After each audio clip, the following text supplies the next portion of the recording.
What do you have to say for yourself, young man? The principal's voice echoed through the empty hallway, her footsteps sharp against the polished floor. The boy swallowed hard, his eyes darting to the floor.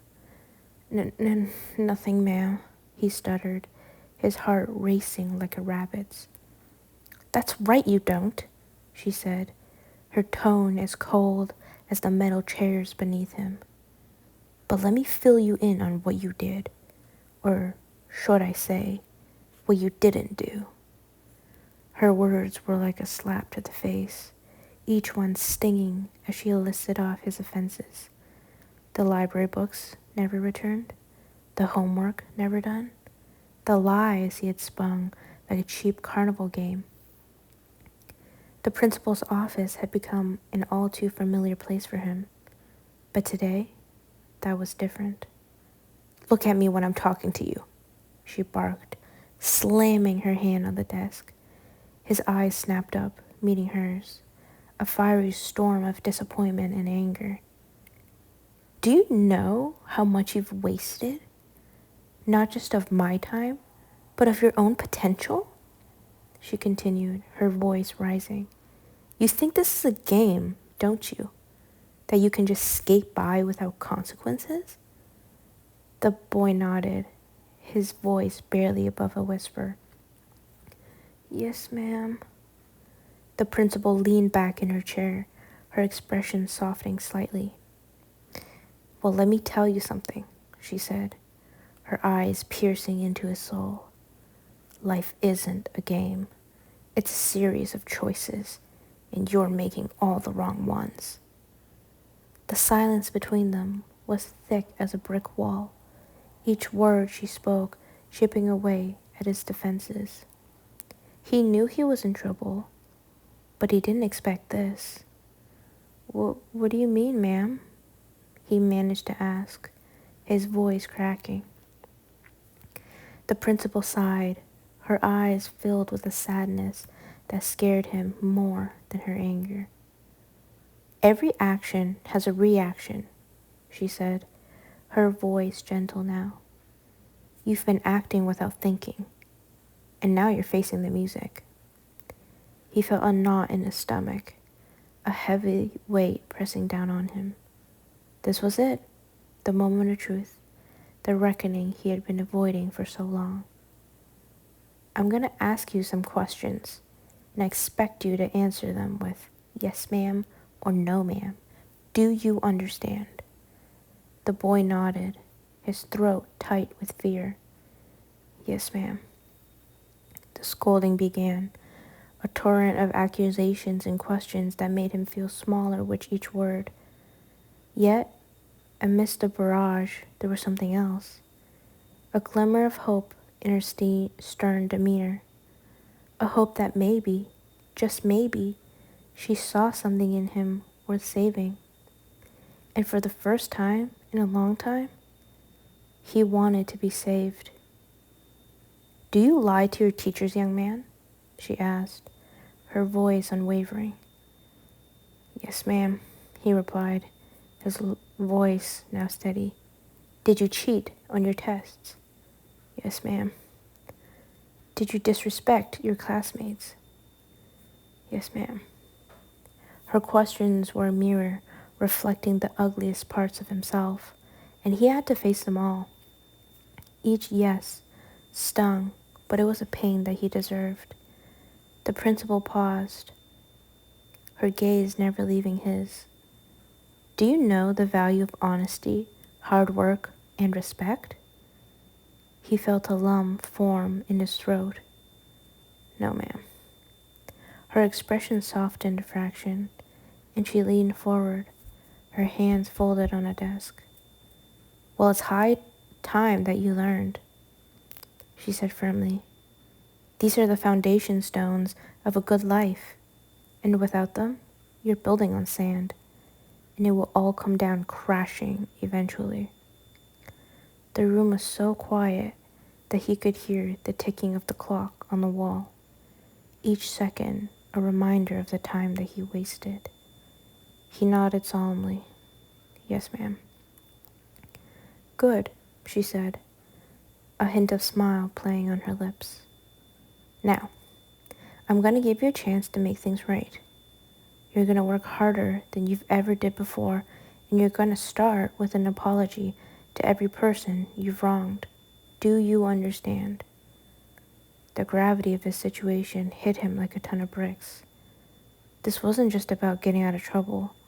It was about changing who he was. Yes, ma'am, he murmured, feeling the first stirring of the regret and determination. The principal stood up, her eyes searching his. I'll be watching you, she said, a voice of warning and promise. Don't let me down again. As he left her office, the weight of her words hung heavily on his shoulders. He knew the path ahead would be tough, filled with awkward apologies and endless hours of makeup work. But for the first time in what felt like forever, he had a clear destination in mind, to become someone better. And with each step, he felt like the beginnings of a newfound resolve, not only to survive, but thrive in the face of his past mistakes. The hallway seemed longer as he walked back to class, each face he passed a silent reminder of the bridges he had burnt. Yet as the minutes ticked by, the fear of their judgment was slowly replaced by a strange sense of liberation. The truth was out, and there was no more hiding. The worst had already happened, and he had just survived it. When the final bell rang, he took a deep breath and approached the first teacher, Miss Thompson. She looked up from her desk, her eyes questioning, but she waited patiently as he gathered his thoughts. Miss Thompson, he began, his voice stronger than expected. I'm sorry for lying to you about my homework and for not taking your class seriously. Her expression softened, and she studied him a minute before speaking. I've noticed a change in you today, she said gently. I'm willing to give you another chance, but you have to prove it's not just words.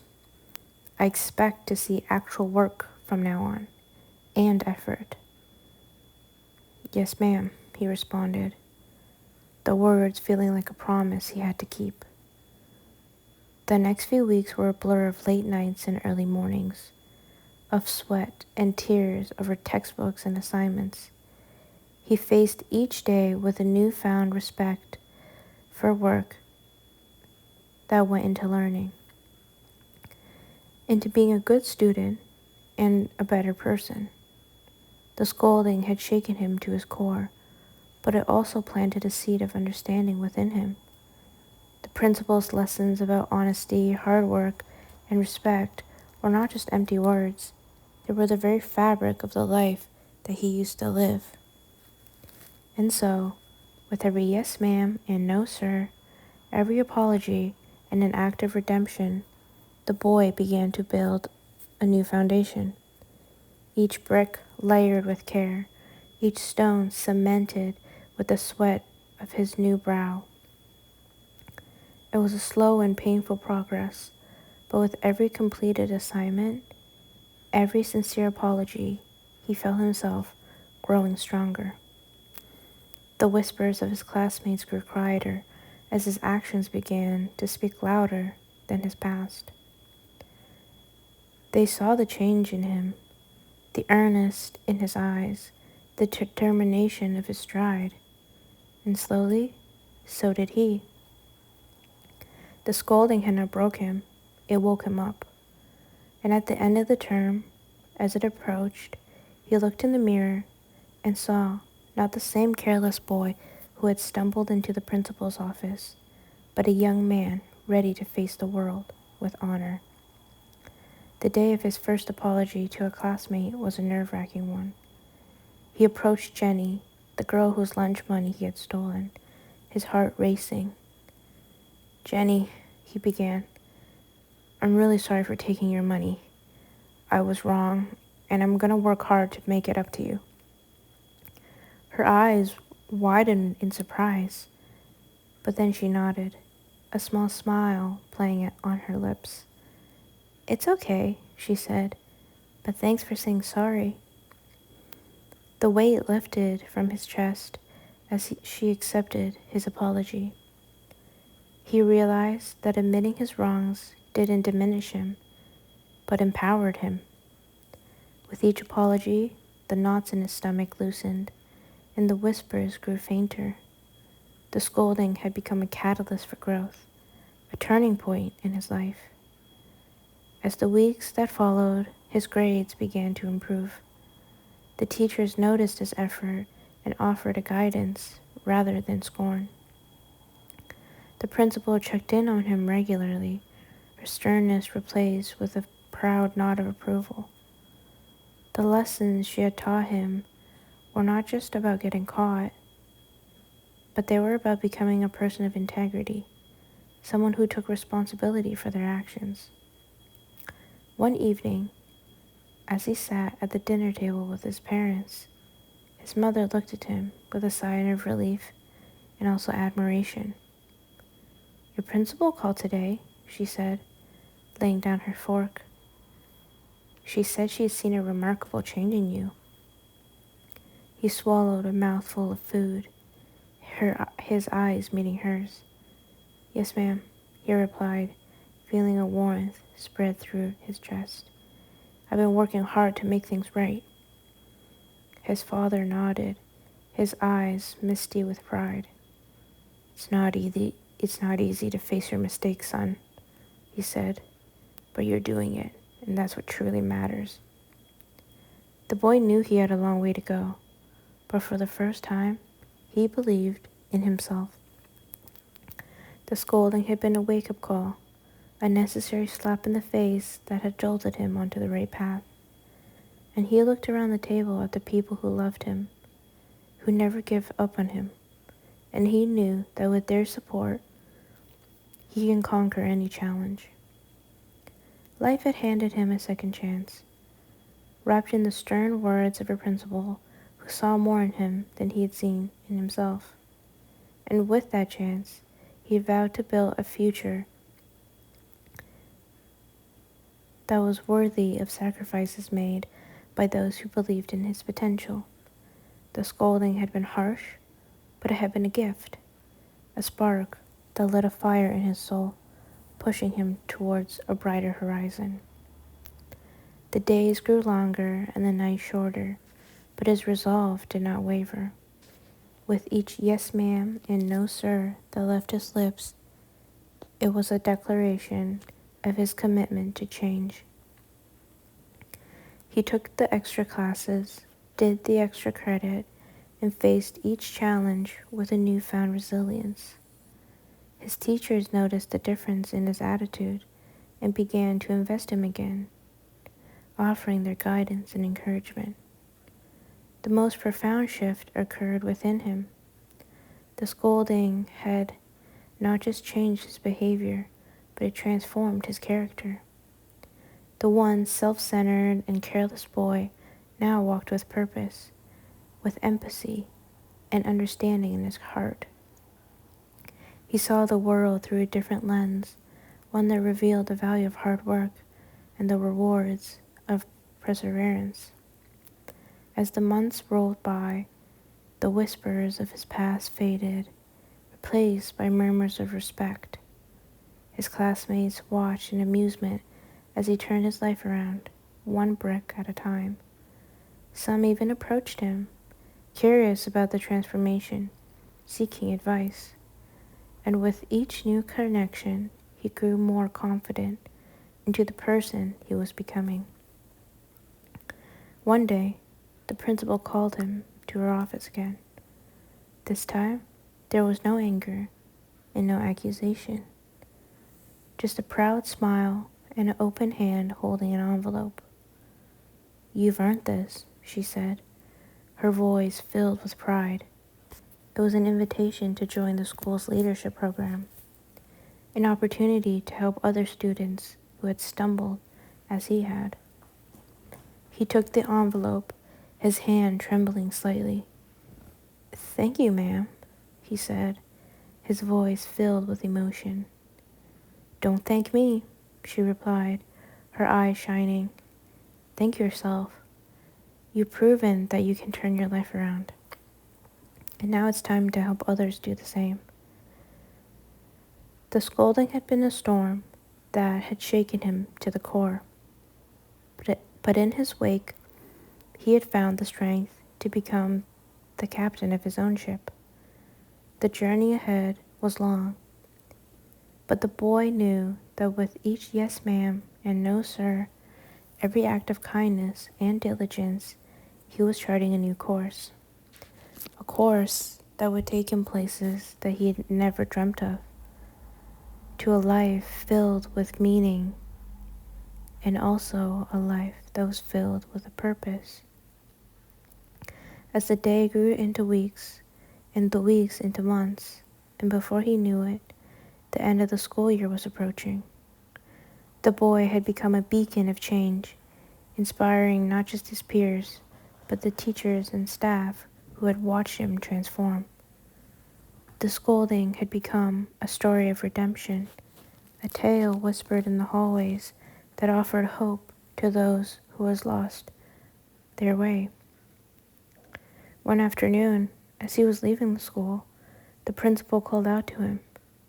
"Young man," she said, her voice still firm but with a hint of warmth. "I'd like a word with you." He turned, his heart racing, fearful that he had slipped up. But as he stepped into her office, he found her smiling at him, holding out a certificate. "You've done it," she said, her voice filled with genuine pride. "You've turned your grades around, you've made amends, and you're becoming a leader." He took the certificate with trembling hands, unable to believe the words that he was hearing. It was an award for the most improved student, a recognition of his hard work and growth. His eyes filled with tears as he looked at it, the gold letters that spelled out his name. The principal leaned back in her chair, her hands stippled before her. "You've proven no one is beyond redemption," she said, her gaze unwavering, "and I've no doubt that you will go on and do great things. Remember, every choice you make, every brick you lay, builds the foundation of your future." The boy nodded, the weight of her words sinking in. He knew that this was just the beginning, that the lessons that she had taught him would resonate through every chapter of his life. "Yes, ma'am," he said, his voice firm and clear. "I won't forget." The school bell rang, signaling the end of the school day, and the hallway erupted in a cacophony of laughter and chatter. As the students filed out, the boy took a deep breath and stepped into the sunlight, feeling the warmth on his face. The scolding had been a dark chapter of his life, but he had just had the spark that set him on a journey of self-discovery and growth. He walked home that day with a new spring in his step, the burden of his past lifted from his shoulders. The scolding had not destroyed him, it shaped him into someone stronger, someone who knew the true meaning of responsibility and the power of second chances. As he looked ahead to the horizon, filled with excitement and anticipation for what lay beyond, he whispered to himself, "Thank you, ma'am. Thank you for believing in me when I didn't believe in myself." The words were a silent tribute to the woman who had set him on the path of becoming the man that he was meant to be, and the man that he was now, all due to the principal. The summer months were a blur of books and projects, of long hours and late nights, but he didn't mind. The work was hard, and it was a labor of love, a testament to the lessons that had been etched in his soul. He read vigorously, devouring knowledge, like a starving man at a feast. He thought out the company of those who would challenge him, pushing him to think critically and strive for excellence. When the school year began, the boy that walked through the doors with his head held high, ready to tackle whatever came his way. His classmates looked at him differently now, with a newfound respect in their eyes. They saw the changes in him, and the way that he carried himself, with a quiet dignity that spoke louder than any words.